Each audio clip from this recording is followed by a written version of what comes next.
नमस्कार दोस्तों, बहुत बहुत स्वागत है आप सभी का आपके अपने इस YouTube चैनल विधि एरिया में। दोस्तों मैं हूं एडवोकेट मंजित त्रिपाठी।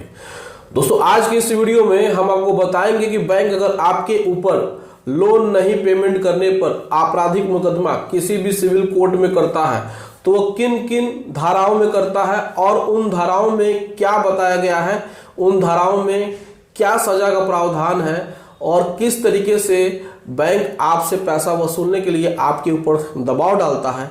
आज के इस वीडियो में हम आपको डिटेल से बताएंगे। दोस्तों आपने देखा ही होगा कि आपने अगर अनसिक्योर्ड लोन लिया है, क्रेडिट कार्ड लिया हुआ है या कोई सिक्योर लोन लिया हुआ है तो बैंक आपके ऊपर आईपीसी की धाराओं में केस फाइल कर देता है। 406 करता है, 417 करता है, 418, 420, 120 भी कर देता है। लेकिन बहुत सारे लोगों को इन धाराओं के बारे में मालूम नहीं होता है कि इन धाराओं में क्या सजा का प्रावधान है, क्या ये केस चल सकता है कि नहीं चल सकता है, क्या बैंक किसी भी बॉरोवर को लोन नहीं पेमेंट करने पर इस प्रकार की आपराधिक मुकदमे दर्ज कर सकते हैं या नहीं। सारी बातें आज हम बताएंगे डिटेल से इस वीडियो के माध्यम से। वीडियो को आप पूरा देखिएगा, ये वीडियो आपके लिए बहुत ही बढ़िया और बहुत ही इंफॉर्मेटिव होने वाला है। ऐसा वीडियो आपको YouTube पे देखने को नहीं मिलेगा और जब भी आप मार्केट में जाएंगे किसी को लॉयर से मिलेंगे तो इसी के लिए वो आपसे हजारों रुपए चार्ज करेंगे। तो आपको आज हम बहुत ही बढ़िया तरीके से बताने की कोशिश करेंगे। वीडियो को ध्यान से देखिएगा, आपको एक एक पॉइंट क्लियर समझ में आता जाएगा। तो अगर आपको भी समन आया हुआ है किसी भी कोर्ट से तो क्या आपको इस समन पे जाना चाहिए या नहीं जाना चाहिए, ये भी हम आपको आज इस वीडियो के लास्ट में बताएंगे। तो वीडियो को पूरा देखिएगा और ध्यान से देखिएगा। तो चलिए वीडियो को शुरू करते हैं और एक एक पॉइंट को हम लोग क्लियर करते चले जाते हैं। तो दोस्तों यहां पर लिखा हुआ है मैंने, बैंक कर्जदार के खिलाफ आपराधिक मुकदमा कब और किन धाराओं में करता है।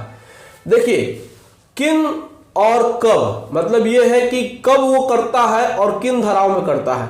तो देखिए जब भी आपने अनसिक्योर्ड लोन लिया है और आप बैंक का पेमेंट नहीं कर रहे हैं और बैंक ने बार बार आपको रिकॉल नोटिस, बार बार आपको रिमाइंडर नोटिस भेजा है, फिर भी आप बैंक का जवाब नहीं दे रहे हैं और बैंक कई बार भेजने के बावजूद भी 6-7 रिमाइंडर उसने भेज दिया है, फिर भी कोई कर्जदार उसका पैसा वापस नहीं कर रहा है, तो बैंक अपने लीगल पावर का इस्तेमाल करता है और फिर वो अपने ज्यूरिडिक्शन के हिसाब से जो लोन कॉन्ट्रैक्ट में ज्यूरिडिक्शन होता है उसी के हिसाब से वो किसी दूसरे शहर के सिविल कोर्ट में या उसी के शहर के सिविल कोर्ट में वो केस फाइल करता है। लेकिन अमूमन ये देखा जाता है कि हमेशा बैंक किसी दूसरे शहर के सिविल कोर्ट में केस फाइल कर देता है।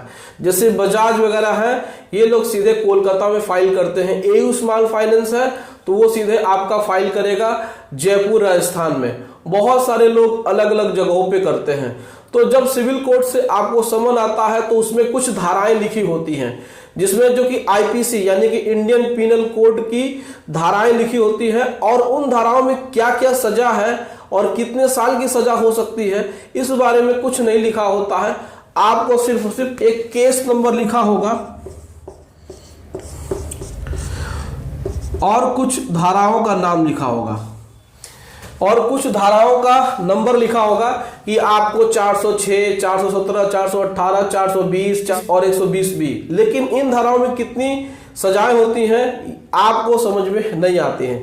तो आइए हम आपको 1 बाय 1 समझाते हैं कि इसमें क्या क्या हो सकता है और बाद में हम इसका ये भी बताएंगे कि क्या ये जो केस होता है वो चलने लायक होता है कि नहीं होता है। तो आज हम धाराओं के बारे में आपको हम बता दें डिटेल से। तो यहाँ पे लिखा हुआ है धाराएं और यहाँ पे लिखा हुआ है सजा।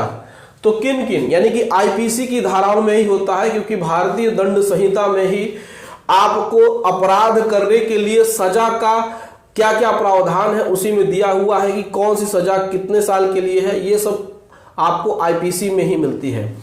तो यहां पर आपराधिक मुकदमा जब दर्ज होता है तो आईपीसी काम करता है सजा के लिए। तो यहाँ पे आईपीसी की धारा 406।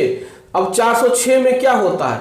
406 में होता है आपराधिक विश्वासघात, यानी आपने जानबूझ करके विश्वासघात किया है और उस विश्वासघात के जरिए उस व्यक्ति के दिक्कत हुई है, परेशानी हुई है, हानि हुई है, पैसे की हानि हुई है, इसलिए यहां पर इसको आपराधिक लिखा गया है। अब अपराध करने के लिए सोची समझी साजिश के तहत किया जाता है तो इसीलिए वो आपराधिक लिखा जाता है, जहां पर आप जानबूझ करके किसी के साथ विश्वासघात करना चाहते हैं। देखिए ये हम सेक्शन को समझा रहे हैं, आप इसको गलत मत लीजिएगा, ठीक है ना। पहले इसको समझ लीजिएगा, फिर हम इसका आपको तोड़ बताएंगे। एकदम परेशान मत होइए, इसका एंटीडोट भी हम देंगे, आप परेशान मत होइए। तो ये 406 में आपराधिक विश्वासघात होता है और इसके लिए जो सजा है वो 3 साल कैद प्लस जुर्माना। इसमें मैक्सिमम पनिशमेंट 3 साल की हो सकती है और हो सकता है तो जो कोर्ट जुर्माना लगाए। अब इसमें जो दूसरा सेक्शन वो बैंक वाले लगाते हैं वो है 417। अब 417 में क्या है कि छल करने के लिए, मतलब आपने किसी के साथ चीटिंग की, आपने किसी के साथ छल किया, पैसे ले लिए हैं, अब पैसे नहीं दे रहे हैं, तो 417 यहां पे काम करेगा। तो आप छल करने के लिए इसमें 1 साल की कैद होती है और प्लस जुर्माना। मैक्सिमम इसमें 1 साल नहीं तो 6 महीने, 4 महीने, 2 महीने, 3 महीने इसमें होता है मिनिमम, लेकिन मैक्सिमम 1 साल, और 1 साल के ऊपर ये एक्सीड नहीं करेगा, तो 1 साल हमने लिखा हुआ है। तीसरा इसमें है कि आईपीसी की धारा 418। अब इसमें जानबूझकर छल करना, यानी किसी कॉन्ट्रैक्ट में है, आपके साथ बैंक ने कॉन्ट्रैक्ट लेटर बनाया है और उसके बाद जब आप डिफॉल्ट कर देते हैं और फिर बैंक वाले आपसे पैसा मांगते हैं तो अब जानबूझ करके नहीं दे रहे, तो 418 की धारा यहाँ पर काम करती है। और यहाँ पे लिखा है जानबूझकर छल करना, तो इसके लिए मैक्सिमम जो है वो 6 महीने की सजा है और प्लस जुर्माना है। इसको 1 साल तक बढ़ाया भी जा सकता है, तो मान के चलिए कि मैक्सिमम 1 साल और मिनिमम इसमें 1 महीने, 2 महीने, 3 महीने, जैसा कि जुडिशियल मजिस्ट्रेट आपको सजा दे। अब इसमें आता है सबसे महत्वपूर्ण जो धारा होती है, सबसे बड़ी जो धारा है वो 420 होती है। 420 बेईमानी से ठगी करना है, जानबूझ करके किसी को ठगना है, और बैंक इसी धारा का सबसे ज्यादा इस्तेमाल करती है, क्योंकि इस धारा में जो सजा का प्रावधान है वो 7 साल बढ़ाया जा सकता है, यानी कि मैक्सिमम इसमें 7 साल सजा हो सकती है और इसमें जुर्माना भी आपको डबल लगता है। तो ये सबसे बड़ी जो धारा है वो 420 ही है। बैंक कोशिश करती है कि 420 ही लगाए। किसी को 420 कैसे कहते हैं कि वो किसी का हानि करता है, किसी से कुछ ले लेता है, उसका ठग लेता है, जानबूझ करके अपराध करते हुए आपराधिक विचारधारा से वो सोच समझ करके किसी व्यक्ति का जानबूझ करके बेईमानी से या ठगी करना, और इसमें जो सजा है वो सबसे ज्यादा है, 7 वर्ष की कैद हो सकती है और प्लस जुर्माना जो भी कोर्ट उसमें लगाए। तो बैंक इसी धारा पे सबसे ज्यादा बल या फिर फोर्स करती है।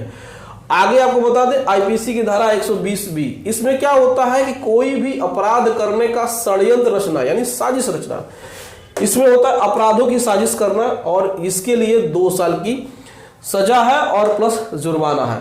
तो बैंक अमूमन यही समन्स में आपको भेजती हैं, आपको इसी धाराओं के अंतर्गत समन्स कोर्ट से आते हैं और उसमें आपको डेट मिली होती है कि फला डेट पे आपको अपीयर होना है। अब हम आपको बताते हैं कि क्या आपको समन्स पे जाना चाहिए कि नहीं जाना चाहिए। देखिए, जब भी बैंक आपराधिक मुकदमे दर्ज करती है तो समन्स पे आपको जरूर जाना होता है।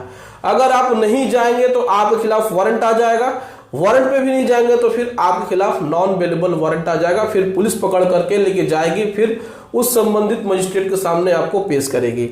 तो जब भी आपको इस प्रकार के समन्स आए तो आपको जाना चाहिए। एक बार आप चले जाइए, वहां पे अपना डॉक्यूमेंटेशन करा के अपना जवाब दाखिल करा दीजिए, फिर उसके बाद मत जाइएगा, कोई इश्यू नहीं होगा।